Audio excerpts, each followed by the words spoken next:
এই হলুদের গুঁড়া আর ডিটারজেন্ট পাউডার এটা মিলাইয়া গাছে দিতে হবে। এটা গাছে দিলে পোকা ধরে না। এই যে 1 লিটার পানির ভিতরে 1 চিমটি হলো ডিটারজেন্ট পাউডার দিছি আর হলো 2 চামচ হলুদের গুঁড়া।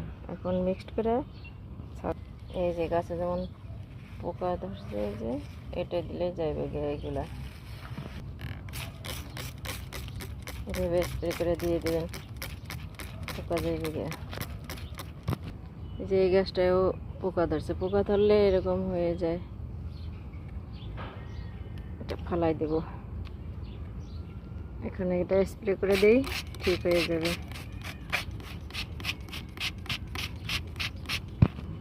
এমনিতেই হলুদের গুঁড়া হলো অ্যান্টিসেপটিক, কোনো পোকামাকড় আসে না।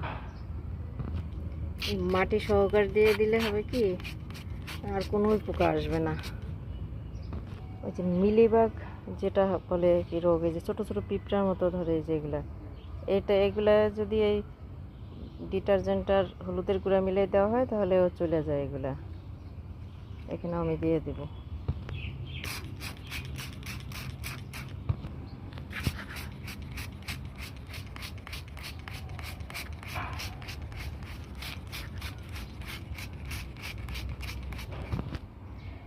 এভাবে স্প্রে 1 সপ্তাহ পর পর দিবেন, অনেক উপকার পাবেন।